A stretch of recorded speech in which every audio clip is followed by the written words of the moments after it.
Halo, selamat pagi, siang, sore, malam. Kenceng banget nggak suaranya? Kayak agak kaget ya. Lumayan. Lumayan ya, sorry. Lupa nih. Oke, jadi selamat tadi pagi, siang, sore, malam teman-teman semua. Dan hari ini spesial banget karena hari ini kita akan sharing di live dari Bali. Dari Bali tepatnya di acara C20 Summit gitu. Jadi G20 dari rangkaian besar Indonesia sebagai tuan rumah presidensi G20, ada berbagai working group dan engagement group. Dan ini kita lagi di acara summit atau puncak dari salah satu engagement grupnya ya, yaitu C20 Civil Society 20 gitu. Dan pada kesempatan kali ini gitu udah ada bersama kita dua orang narasumber hebat yang mungkin akan sharing juga mengenai topik kita hari ini, yaitu praktis tangkis disinformasi kesehatan pasca COVID-19. Terlebih memang dua setengah tahun ya, udah 2,5 tahun ini kita mengalami pandemi dan kita pengen belajar mengenai berbagai hal, terutama dari disinformasinya gitu. Nah, yang pertama, yang paling cantik karena cuma satu-satunya ada Mbak Kiki. Halo. Atau Mbak Rizky Kasya Fitri. Halo, apa kabar? Mas Safero belum memperkenalkan diri loh. Oh iya, saya sampai lupa memperkenalkan diri sendiri. Udah dikenalin ya barusan ya. Dia perkenalkan teman-teman, nama saya Safero dan saya hari ini akan bantu mengajak kita diskusi bareng di sini gitu ya. Dan memandu ya. Memandu gitu, tapi nggak di karaoke ya. Enggak. Oke, jadi udah ada Mbak Kiki. Mbak Halo. Kiki dari mana nih Mbak? Halo, selamat siang, masih pagi ya. Masih pagi, di sini masih pagi. Teman-teman semua yang bergabung di Zoom dan ada ribuan peserta lainnya di event C20 ini. Ada Mas Safero, ada Mas Edo, ada teman-teman dari ICT Watch. Saya Kiki, nama lengkapnya Rizky Kasya Fitri dari UNICEF Indonesia. Tapi saya hari ini mewakili RCCE Working Group. Oke. Apa itu? Pasti Vero menanya gitu kan? Nanti kita lebih lanjut ya. Nggak boleh sekarang. Kenalan dulu. Oh ya udah deh. Oke, nanti yang udah di-spill juga ada satu narasumber lagi, yaitu Mas Edo. Hai. Halo Mas Edo. Halo Mas Vero. Mas Edo ini dari IAC. Iya. Gitu. Dari IAC Mas. IAC ya. IAC. IAC. Kepanjangannya apa tuh Mas? Indonesia AIDS Coalition ya. Oke, Indonesia AIDS Coalition. Boleh ceritain nggak sih Mas secara singkat IAC itu apa sih? Wah, jadi saya udah secara singkat nih ya. Singkat. Kami itu organisasi komunitas ya, komunitas dari yang bekerja untuk isu HIV dan AIDS. Oke, HIV dan AIDS ya. Saat ini kebetulan kami menjadi salah satu principal recipient dari Global Fund dan Global Fund di Indonesia. Kami bekerja bersama dengan Kementerian Kesehatan, bersama mitra-mitra yang lain, termasuk dengan UNICEF juga, termasuk dengan beberapa UN agency, untuk program HIV dan AIDS di seluruh Indonesia. Di seluruh Indonesia. Ya. Oke, wow, jadi emang spesifik banget ya. Iya. HIV dan AIDS. Oke, walaupun mungkin ya banyak hal juga mungkin di luar itu ya, atau spesifik dua isu itu aja Mas? Sebenarnya nggak juga hanya di HIV/AIDS. Salah satu hal lain yang kami kerjakan terkait dengan advokasi akses. Advokasi bagaimana akses. Kemudian kami punya kampanye bagaimana kemudian masyarakat Indonesia bisa dapat akses obat murah. Gitu. Jadi kami membuat koalisi obat murah, koalisi obat murah gitu. Wow, oke, keren banget Mas. Keren. Thank you Mas Edo. Nah, kalau Mbak Kiki tadi dari RCCE Working Group. Apa tuh Mbak? Kan kalau working group kayaknya serius banget nih. Emang sukanya kerja apa gimana nih, working namanya? The working. Karena Edo IAC, kita RCCE ya. Oke. Singkatannya dulu ya. Boleh. Risk Communication, Community Engagement. Oke. Komunikasi risiko dan pelibatan masyarakat. Ini sebenarnya komponen yang ada di setiap respon bencana atau kondisi outbreak gitu ya. Jadi ini humanitarian action, selalu ada komponen RCCE ini. Tapi kelompok kerja RCCE yang saya wakili ini adalah yang spesifik untuk respon COVID-19 di Indonesia. Jadi RCCE untuk COVID respon gitu. Kenapa sih RCCE? Kenapa Risk Communication and Community Engagement? Karena di saat krisis, di saat pandemi, di saat bencana terjadi, itu penting sekali untuk sesegera mungkin memberikan akses. Nah, tadi itu ngomong akses ya. Betul. Akses terhadap informasi yang dapat dipercaya, yang dapat diandalkan buat masyarakat, dan kemudian juga melibatkan masyarakat dalam respon itu sendiri. Kenapa penting? Supaya responnya memang sesuai dengan kebutuhan masyarakat. Kira-kira itu secara singkat. Oke, wow. Jadi sama-sama memperjuangkan akses ya sebenarnya intinya. Ya, gitu. Kurang lebih. Oke, dan kalau dari tema kita hari ini kan soal disinformasi ya. Nah, selama dua setengah tahun pandemi ini, kira-kira ada cerita menarik nggak sih, atau malah justru miris nih yang dari Mbak Kiki dan teman-teman mungkin rasakan, alami di lapangan gitu selama 2,5 tahun ke belakang ini? Ini terkait apa? Disinformasi. Terkait disinformasi. Kalau di COVID Response nanti Edo juga bisa cerita ya. Itu cerita, kalau dibilang cerita menarik banyak ya, karena sejak awal pun ini pandemi atau suatu penyakit yang baru. Oke. Jadi semua orang masih belajar. Tadi sempat sama Edo diskusi gitu di luar. Ini bayangkan di awal itu CDC, WHO bahkan belum merekomendasikan penggunaan masker gitu ya. Tiba-tiba ini pas COVID udah masuk ya? Udah COVID. Okay. Kemudian akhirnya diputuskan bahwa masker salah satu upaya untuk pencegahan yang efektif. Kemudian disarankan untuk pakai masker gitu ya. Kemudian yang lain yang menarik soal apakah ini airborne atau non airborne gitu penularannya, gitu kan sempat ada perdebatan. Atau untuk pencegahan yang lain, cuci tangan sebenarnya berapa detik sih? Ada yang bilang 20 detik, ada yang bilang 2 kali lagu happy birthday. Ada 2 kali lagu happy birthday. Terus vaksin, katanya kalau vaksin nggak kena COVID, ternyata udah vaksin kena juga, padahal udah booster. Jadi banyak sekali perubahan karena virusnya sendiri masih terus diteliti gitu ya. Selama 2,5 tahun ini. Jadi selain memang yang misinformasi betul-betul berita bohong, hoax gitu, yang contohnya nggak usah vaksin, cukup minum madu atau pakai minyak kayu putih, herbal lainnya ya. Yang ada yang memang betul-betul hoax gitu, tapi ada juga yang memang informasi yang berubah gitu seiring dengan penemuan dan pemutakhiran data tentang COVID virus dan penyakitnya. Jadi itu sendiri itu udah kisah yang menarik tentang bagaimana informasi itu disampaikan dalam konteks perubahan yang cukup cepat gitu dan ya. Dinamis banget. Dan dinamis banget gitu, dan hoaxnya juga banyak. Jadi kalau kisah menariknya mungkin itu. Baik, kalau dari Mas Edo gimana nih? Kurang lebih 2,5 tahun lebih ini. Sebenarnya kalau kita bicara disinformasi kesehatan, respon HIV itu punya pengalaman jauh lebih panjang daripada 2,5 tahun gitu ya. Betul. Jadi di program penanganan HIV dan AIDS itu Mas, informasi itu kayak 2 sisi mata koin gitu ya. Di satu sisi ini memang kemudian hal yang penting, artinya kita menyebarkan informasi, edukasi kepada masyarakat. Tapi kemudian ketika itu ditreat dengan tidak baik, tidak properly, atau bahkan digunakan oleh pihak-pihak yang tidak seharusnya begitu, ini bisa mendatangkan stigma dan diskriminasi kepada kelompok-kelompok yang mempunyai risiko tinggi gitu, misalnya kepada teman-teman kita yang sebenarnya itu sebenarnya tidak perlu gitu loh. Nah ini yang kemudian makanya program penanggulangan HIV dan AIDS ini punya sejarah panjang sebenarnya. Ketika bicara informasi kesehatan, bagaimana kemudian memperlakukan itu dengan baik, sumbernya juga harus terpercaya, bahasanya juga harus bisa dimengerti dengan baik. Audiens itu kita harus perhatikan itu harus beragam, mereka tidak mempunyai satu there is no one fit all gitu untuk informasi. No one size fit all ya. Ya, akhirnya itulah kemudian yang kemudian belajar sampai akhirnya ketika 2,5 tahun ini ya terus terang banyak juga disinformasi kesehatan terkait COVID yang kemudian mempengaruhi HIV, mulai dari kayak misalnya waktu itu sempat bilang bahwa ada vaksin COVID menyebabkan HIV gitu kan. Waduh itu. Jadi akhirnya ada obat-obat baru ARV itu justru malah memperburuk itu COVID gitu. Jadi orang malah malas itu. Nah, hal semacam ini sebenarnya yang saya pikir kita nggak bisa jalan sendiri-sendiri nih gitu. Antara satu disease dengan disease lain itu nggak bisa jalan sendiri-sendiri. Bahwa informasi untuk yang benar untuk menangkis disinformasi kesehatan ini harus dilakukan secara bersama-sama dan secara terus-menerus gitu. Karena memang kadang-kadang informasi baik itu ketika diberikan diterima gitu, tapi begitu ada informasi disinformasi, hoax atau segala macam itu cepat sekali, malah nyebar kadang lebih cepat ya. lebih cepat itu yang jadi tantangan. Tantangan. Oke, wow.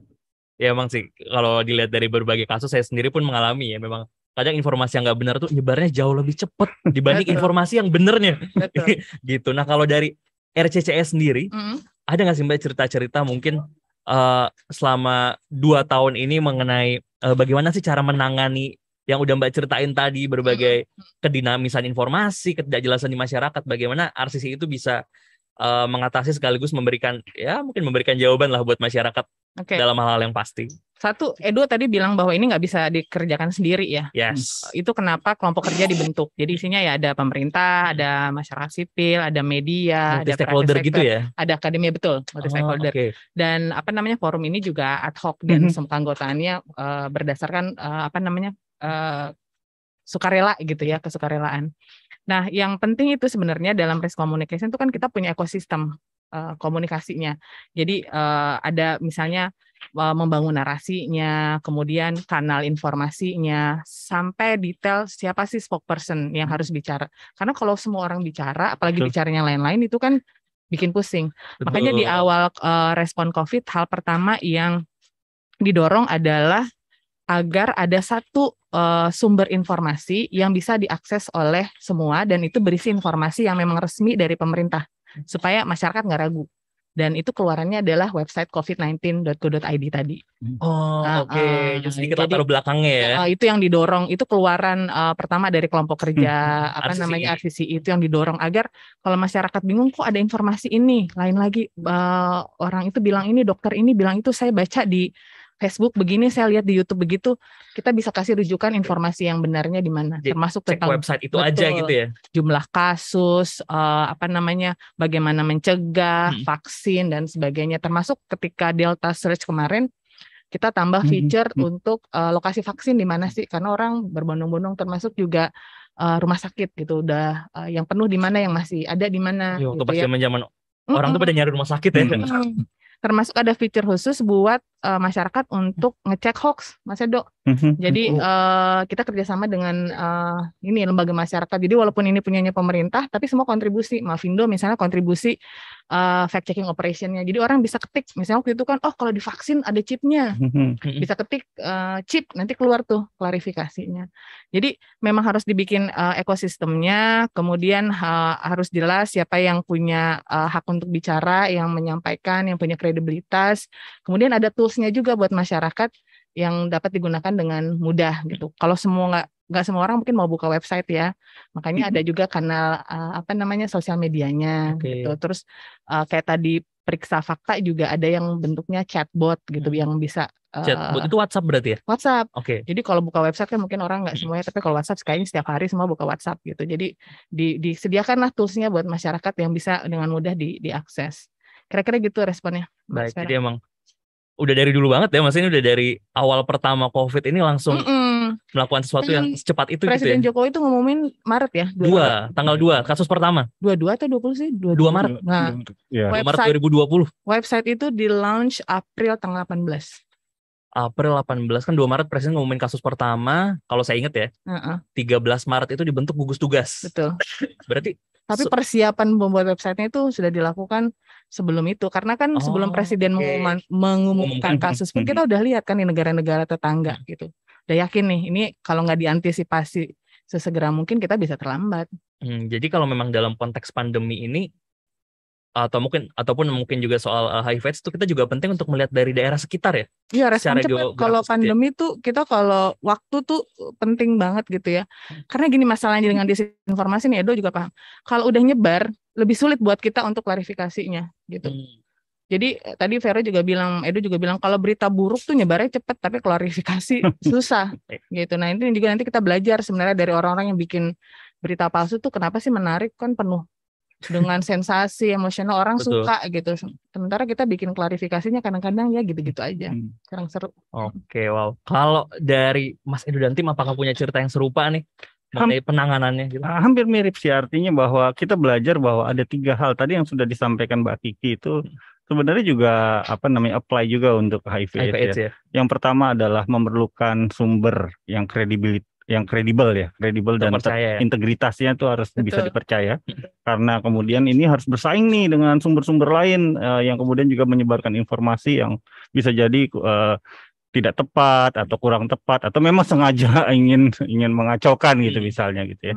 Lalu yang kedua, pesan kampanyenya itu, pesan informasinya itu harus dibuat sesuai dengan target siapa yang mau dituju. Oke. Karena kita juga nggak bisa pungkiri bahwa masyarakat Indonesia ini kan beragam sekali, mulai dari kesukuan, lalu usia, lalu tingkat literasi, bahkan mungkin beberapa suka baca internet, beberapa nggak punya akses ke internet gitu misalnya gitu, kayak apalagi kalau di HIV gitu kan, menggunakan internet aja itu nggak cukup gitu. Nah itu juga keberagaman media yang digunakan itu menjadi sangat penting, termasuk kontennya harus mudah dipahami sehingga tidak multitafsir. Lalu yang ketiga adalah cakupannya juga harus luas dan frekuensinya harus rutin. Jangan karena ketika kita misalnya butuh sesuatu baru kita sebarkan, tapi setelah itu dia mandek lama gitu, tidak Kalau gitu memberi. nggak sustain Mas ya? Iya, jadi artinya karena masyarakat itu pasti mikir kapan lagi ya ada informasi. Masyarakat ini kan pasti haus kan. Sementara kita nggak bisa pungkiri bahwa pihak-pihak di luar sana yang memberikan informasi itu tadi yang mungkin tidak semuanya bermaksud buruk gitu ya. Mungkin juga karena mereka juga kurang informasi atau mereka termakan getok tular dari yang lainnya gitu. Itu setiap saat memberikan informasi. Jadi intensitas frekuensi pemberian informasi yang tepat itu juga harus dilakukan ulang-ulang terus, karena balik lagi tadi tingkat literasi masyarakat juga berbeda-beda, penyerapan informasi itu pasti berbeda-beda gitu. Nah, itu sih yang kami pelajari dan saya pikir kami belajar banyak sebenarnya dari RCCA bahwa kayaknya ketika bicara informasi kesehatan, udahlah kita nggak usah bicara disease spesifik lagi gitu. Kita serahkan aja kepada satu working group yang bisa menangani semua. Tinggal kita store nih, ini konten kami nih untuk HIV nih, tolong dong dibantu gitu. Menarik nih ya. Iya. Jadi manfaatnya buat semua. Iya gitu. Multi-disease approach itu menjadi sangat penting gitu loh. Oke, kita berangkat dari COVID, tapi kemudian ke depan, jalurnya sudah, kredibilitasnya sudah dipercaya, keberagaman alat yang digunakan, cara mengemas beritanya juga sudah dipahami dengan baik oleh teman-teman RCCA. Terus juga mereka terbiasa teman-teman RCCA untuk mempunyai coverage yang luas dan intensitas yang baik. Kalau gitu saya nitip isu aja deh gitu misalnya gitu. Ini harus diundang nih Mas. Iya nih. Tanggal 14. Habis saya kirim. Mas, tapi saya tertarik sama tadi untuk membuat konten yang mudah dimengerti kan. Memang sih isu kesehatan tuh bagi saya pribadi itu kan isu yang berat ya. Kalau memang kita bukan yang backgroundnya medis lah, bukan yang ahli. Kadang ada berbagai istilah-istilah tuh yang kita nggak paham gitu. Iya. Nah, kalau dari pengalaman campaign HIV/AIDS itu Mas, gimana sih tips dan triknya untuk bisa membuat narasi-narasi yang berat itu, isu-isu kesehatan yang mungkin banyak orang nggak paham menjadi mudah dimengerti? Ini memang tantangannya ya. Artinya bahwa bagaimana kemudian mensimplifikasi hal yang kompleks. Itu dia. Itu kan. Itu selalu menjadi tantangan. Tapi saya pikir teman-teman di komunikasi bicara konteks kesehatan, kami yang bekerja dengan background kesehatan mungkin tahu secara kontekstualnya. Tapi bagaimana mengkomunikasikan itu belum tentu tahu. Sehingga menurut kami adanya working group seperti RCCA ini itu menjadi sebuah wadah ya, artinya di mana di situ mempertemukan orang-orang yang kemudian ahli terkait dengan bidang kesehatan tertentu atau beberapa kesehatan tertentu gitu ya, dengan ahlinya untuk mengemas konten itu tadi gitu. Karena jangan harap bahwa ahli-ahli kesehatan itu bisa mengemas pesan dengan baik. Begitu juga jangan harap orang-orang komunikasi bisa tahu substansi dan konten terkait dengan isu kesehatan. Dengan adanya ini dipertemukan, saya pikir itu akan jadi sebuah hal yang baik. Keren. Jadi mungkin saya sepakat Mas Ferry. Belum ditanya udah sepakat nih. Jadi berarti ya kolaborasi itu menjadi salah satu kunci dan serahkan sesuatu pada ahlinya ya. Betul. Wow. Sepakat. Oke, dan saya boleh nambahin dikit? Boleh banget, Mbak. Saya sepakat banget waktu Edo bilang mesti targeted gitu. Karena dari tadi kita ngomong sosial media, website gitu ya. Itu kan kanal-kanal informasi yang bisa diakses oleh sebagian besar mungkin warga Indonesia gitu. Tapi banyak juga loh warga Indonesia lain yang nggak punya akses ke sarana itu. Itu kenapa di RCCI community engagement penting, community mobilization penting. Kalau di HIV dulu kebetulan saya pernah sebentar belajar di sana. Makanya ada petugas penjangkau gitu ya, ada yang outreach, ada petugas dari puskesmas gitu. Karena memang kita nih berhadapan bukan cuma dengan masyarakat yang nggak paham. Kalau cuma nggak paham, orang nggak paham dikasih tahu paham terus mau melakukan sesuatu, mau divaksin, mau pakai masker. Betul. Kita nih berhadapan sebagian dengan masyarakat yang udah punya posisi, udah punya attitude tertentu. Jadi mereka tahu, tapi mereka punya sikap menolak misalnya. Nah yang kayak gini nih nggak bisa cuma lewat website, nggak bisa cuma lewat sosial media, perlu pendekatan lain, perlu persuasi, perlu pakai teknik-teknik komunikasi yang tadi Edo bilang, teman-teman di komunikasi perubahan perilaku ini yang bisa gitu melakukan itu. Nah itu perlu dilatih juga Mas Safero. Kadang saya ngelihat nih belakangan di risk communication tuh beratnya di itu di yang above the line itu, yang lewat TV, sosial media gitu, yang one way. Yang below the line-nya malah betul, yang perubahan perilaku itu kan terjadinya kalau ada dialog. Kalau kita dengar concernnya masyarakat tuh kenapa sih nggak mau divaksin, alasannya apa gitu. Dari situ baru kita bisa persuasi gitu. Jadi benar banget Edo, harus targeted dan lihat masing-masing target itu isunya apa. Nggak paham atau menolak itu treatmentnya akan sangat berbeda. Memang penting banget untuk mengetahui audiensnya, lalu menyasarnya dengan cara yang berbeda-beda tentunya ya. Betul. Betul. Oke, dan berhubung kita lagi ada di acara C20 nih, C20. Kenapa nih Mbak? Senang aja.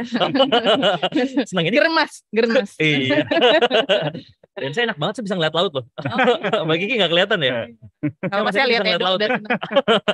Nah, di agenda C20 ini kan ada salah satu pokja yang berkaitan dengan kesehatan tuh masalah akses vaksin ya, vaksin dan kesehatan global. Ada hubungan nggak sih isu disinformasi dengan akses kesehatan dan akses kesehatan terutama vaksin dan masalah kesehatan global ini, Mas Edo mungkin? Sangat ya, artinya kalau kita melihat gitu ya, contoh lah kayak data Indonesia gitu, vaksin 1, vaksin 2 itu angkanya tinggi gitu, tapi terus tiba-tiba turun gitu loh. Karena memang kalau saya melihat mungkin kita harus coba reflecting back gitu. Jangan-jangan ketika waktu vaksin 1 dan kedua itu begitu gencar sekali mengkampanyekan ayo vaksin gitu loh. Walaupun memang ternyata begitu, mungkin kalau saya sih berpikirnya kadang-kadang tuh masyarakat Indonesia ini jangan-jangan bukan karena tahu benefit vaksinnya, tapi lebih waktu itu saat itu karena angka kasus tinggi, terus banyak angka kematian, jadi lebih di apa namanya ketakutan fear-nya ya, gitu. lebih bermain ya. Lebih fear-nya karena bermain gitu. Nah, tapi kemudian bagaimana kemudian kita bisa mendorong agar di vaksin booster ini juga menjadi penting, karena kan kalau berdasarkan apa namanya teknologi yang terbaru sekarang, vaksin itu kan harus diulang, dan kita nggak pernah tahu nih apakah nantinya vaksin ini akan menjadi kebutuhan yang reguler gitu.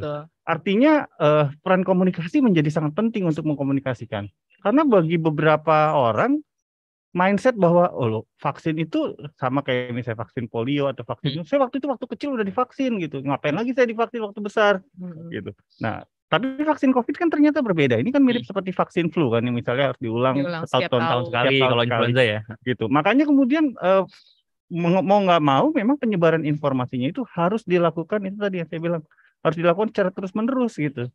Karena ya tadi orang yang tadi awalnya tadinya punya tingkat kepercayaan kecil, ketika terus dihujani dengan informasi-informasi yang baik bahwa ini manfaatnya vaksin segala macam, mungkin pelan-pelan akan menjadi menjadi lebih tinggi gitu. Ini sih sebenarnya kenapa menjadi sangat penting bicara informasi dipegang oleh ahlinya untuk kemudian dilakukan secara terus-menerus, bukan hanya untuk konteks vaksin COVID, tapi juga untuk isu kesehatan yang lain ya. Gitu. Karena memang isu kesehatan banyak banget ya.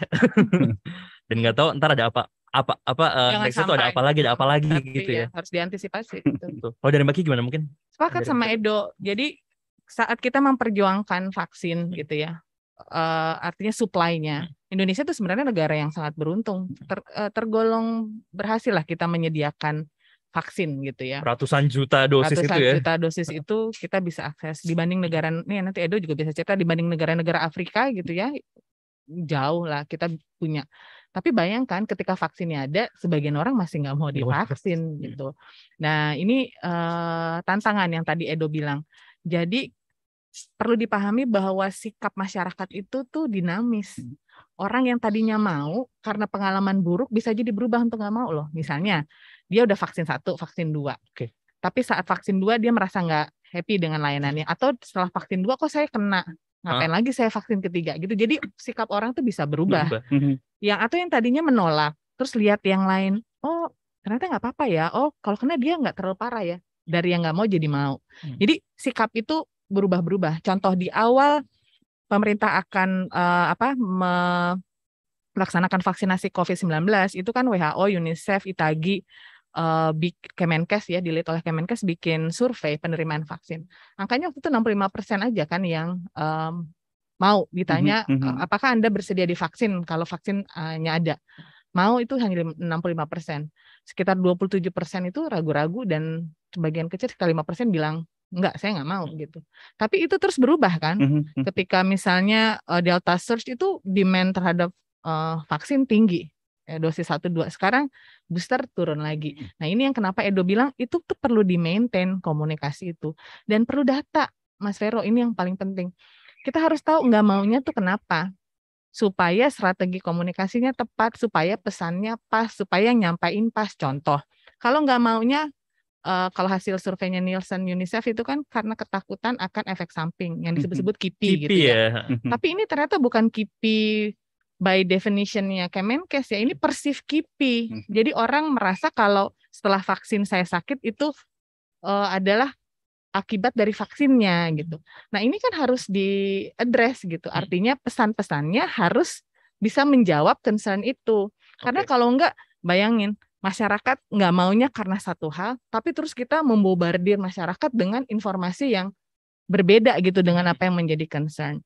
Nah ini buat kita nih yang kerja-kerja RCCI, Mas Edo, bukan cuma misinformasi atau hoax loh. Informasi yang nggak konsisten itu juga jadi masalah. Atau terlalu, walaupun informasi benar, tapi terlalu banyak informasi at the same time, jadi orang dijejelin itu juga orang fatigue. Jadi memang harus ngatur gitu strateginya supaya informasinya pas diterimanya, nggak terlalu banyak, tadi dengan bahasa yang bisa dipahami ya. Dan pesannya itu sesuai dengan apa yang menjadi concern orang untuk nggak mau vaksin misalnya. Jadi kayak gitu. Oke, dan iya, dan tambahan lagi, tambahan untuk terkait dengan hubungan ini dengan C20, G20 ya. Mungkin ini titipan pesan lah kepada teman-teman RCCI ini. Terkait dengan sekarang, kita kan ketika bicara di G20, C20 itu terkait dengan nation resilience gitu ya. Kemandirian, bagaimana kemudian kita memandirikan produksi vaksin. Karena kita tahu bahwa mengandalkan produksi vaksin hanya dari luar, vaksin luar negeri itu tidak cukup gitu loh. Masih banyak lagi negara-negara lain yang masih membutuhkan. Tadi Mbak Kiki sudah bilang bahwa Indonesia tergolong yang beruntung bisa securing akses vaksin dosis kita. Nah, kita itu sekarang punya vaksin nasional gitu.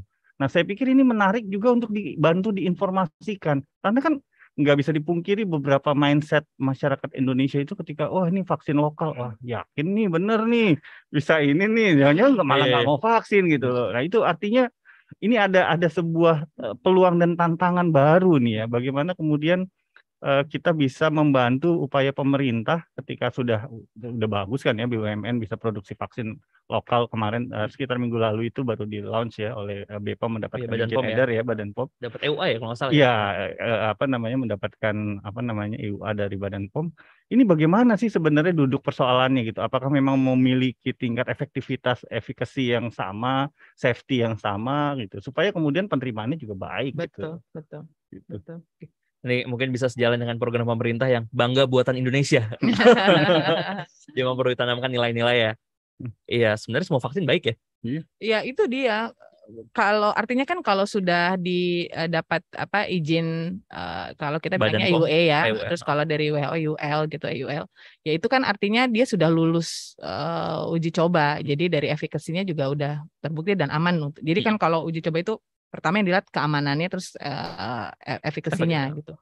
Nah, tapi itu sendiri masyarakat kan punya persepsinya sendiri. Misalnya waktu awal kita pakai Sinovac itu sempat sentimen negatif gitu kan. Vaksin Cina bagus nggak nih gitu. Terus semua orang maunya Pfizer misalnya. Iya, pada waktu itu ya. Itu bayangkan kalau orang pilih-pilih, sementara kita cuma punya vaksinnya itu gimana? Atau sekarang Edo bilang kita udah punya nih yang produksi dalam negeri dan udah dapat izin dari Badan POM gitu. Gimana tuh kita komunikasin bahwa ini misalnya sama efektifnya, dan kalau untuk jangka panjang kalau harus dipakai berulang nggak mungkin kita menerus membeli gitu dari luar gitu kan. Jadi memang perlu upaya untuk komunikasi ini secara terus-terus. Nah, masalahnya nih kadang-kadang prioritas itu kan berubah ya. Kita lihat Mas Edo, ini kemarin 2,5 tahun semua orang sibuk COVID gitu. mulai kelihatan nih mulai turun gitu kan, baik dari intensitasnya, resource-nya juga mulai berkurang, perhatiannya juga mulai berkurang, mulai bergeser. Misalnya sekarang ada event besar G20, perhatian orang semua ke sana, padahal masih ada kerja-kerja di area COVID yang belum selesai, termasuk soal vaksin booster ini gitu. Apalagi ya pandemi belum dicabut ya. Statusnya belum ya? Belum. Gitu. Dan ya selama itu belum cabut ya berarti kan memang masih ada dan masih terus terus berkembang lah ya di sekitar kita. Dan pandemi ini mau nggak mau harus kita sadari sudah membangkitkan sistem surveillance yang lebih baik ya. Artinya sekarang ya mungkin dulu itu sebenarnya juga ada kasus-kasus KLB lah, mungkin tidak sampai pandemi gitu ya. Tapi tidak terdeteksi karena sistem surveillance di negara-negara itu tidak terlalu baik gitu. Tapi ketika pandemi COVID ini akhirnya kemudian memicu sistem surveillance kita itu lebih sensitif sekali gitu. Jadi begitu ada isu sedikit gitu langsung bunyi gitu, alarmnya gitu. Nah kan? Itu udah bagus, gitu, udah bagus. Disitulah kemudian informasi menjadi penting. Betul. Karena kita akan selalu berhadapan dengan emerging threat lainnya. Betul. Jadi. Dan sebenarnya kan kok COVID ini salah satu dari sekian banyak disease yang bisa dicegah dengan vaksin. Indonesia sendiri udah memulai program imunisasi itu puluhan tahun lamanya gitu. Bahkan sebenarnya 2014 Indonesia udah dapat sertifikat bebas polio. Jadi ada imunisasi rutin yang buat anak Mas Safero itu yang sudah dimulai di Indonesia, gratis buat semua anak di Indonesia. Siapapun orang tuanya, apapun agamanya, apapun pekerjaannya, semua diberikan gratis gitu buat anak. Tapi kan sayangnya nih selama pandemi ketika begitu banyak conversation, pembicaraan, promosi tentang vaksin COVID-19, kita agak gagal sebenarnya Mas Edo. Bukan gagal sih, kurang baik dalam menggunakan momentum itu di kelompok kerja RCCI setidaknya ya, ini autokritik, untuk juga meningkatkan penerimaan masyarakat terhadap imunisasi rutin. Karena cakupan imunisasi rutin di banyak daerah nih turun. Makanya Kemenkes bikin kampanye apalagi setelah pandemi ini ya. Iya. Karena kan orang baru bisa mengakses ke puskesmas, posyandu. Jadi ada yang takut untuk datang ke puskesmas, ada yang karena isu pembatasan, kemudian juga sumber daya di puskesmas sebagian teralihkan untuk COVID itu, makanya cakupan imunisasi turun dan pemerintah lagi bikin campaign BIAN kan, bulan imunisasi anak nasional. Jadi yang ketinggalan vaksinnya dikejar. Tapi ternyata nggak gampang juga Mas Edo, karena hoax, berita buruk atau berita bohong tentang imunisasi rutin itu juga banyak banget. Jadi memang disinformasi ini menjadi ini banget ya, tantangan banget di segala informasi kesehatan ya. Saya sepakat banget sama Edo kalau harus ada working group apapun itu nanti gitu yang memang bicara tentang isu kesehatan secara umum gitu ya. Jadi risk communication-nya, promosinya, mengemas pesannya gitu, karena isu kesehatan ini sebenarnya saling terkait gitu satu sama lain. Dan kalau kita lihat kan mungkin selain di pandemi ini malah saya jadi nemu ya, selain pandemi kan ada istilah infodemi. Bahayanya sama nggak sih antara pandemi dan infodemi ini?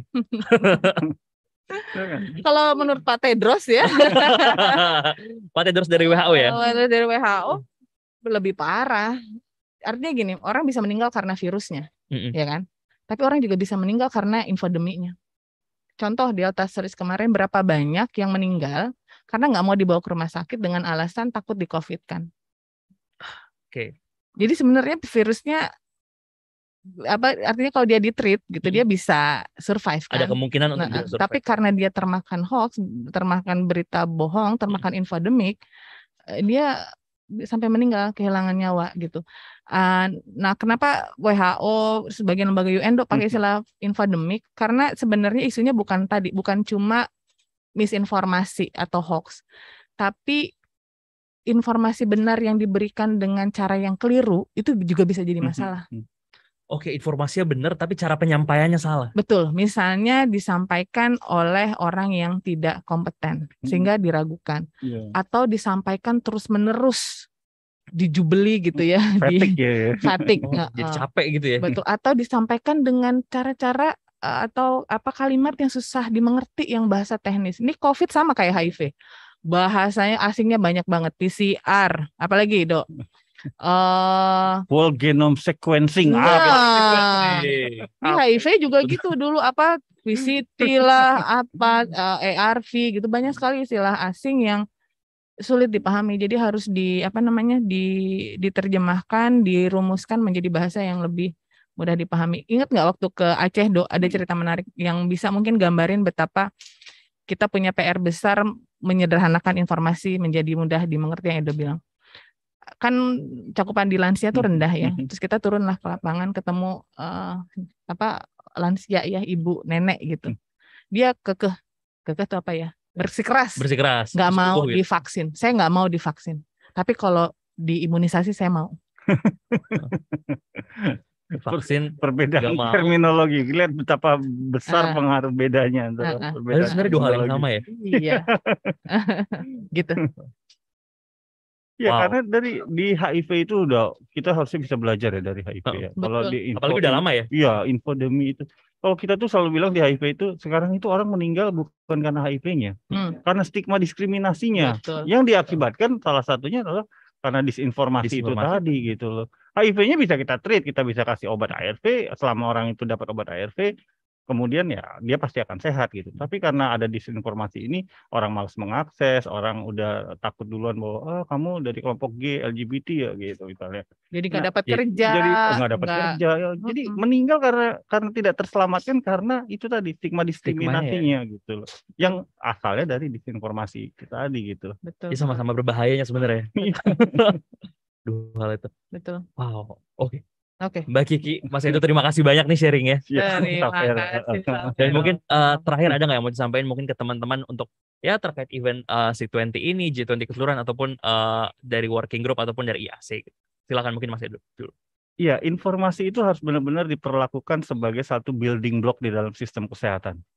Karena itu menjadi pintu masuk utama dan kemudian juga hal-hal yang sangat penting. Kita belajar dari COVID ya, bahwa informasi itu harusnya menjadi memang satu building block khusus di dalam sistem kesehatan yang dikelola dengan baik oleh negara, multi actor tadi seperti RCCA ini. RCCA ini kan sebenarnya prakteknya baik ya.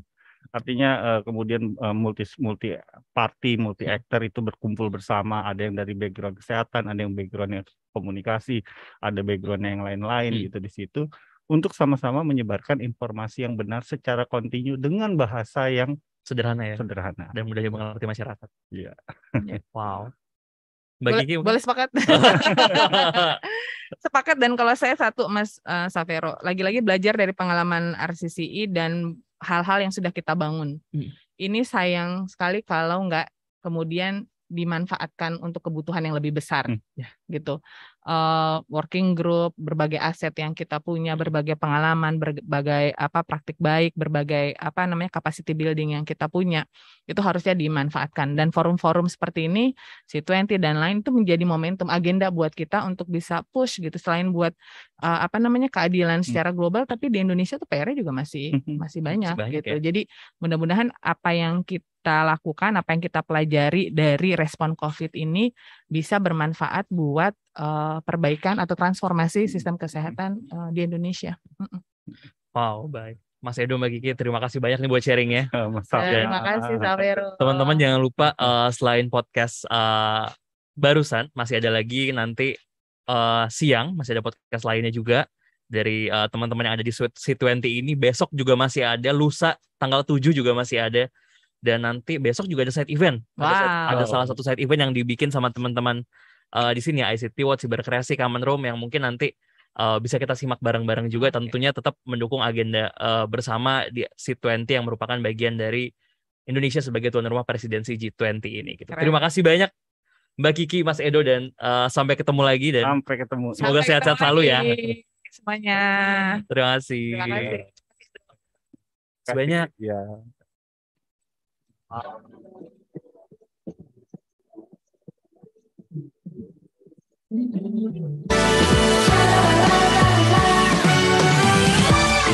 Pikirlah dulu kawan sebelum bibir berucap katamu terekam jejak jemarimu berdansa kawan jangan kau salah berpijak pilihlah kata yang bijak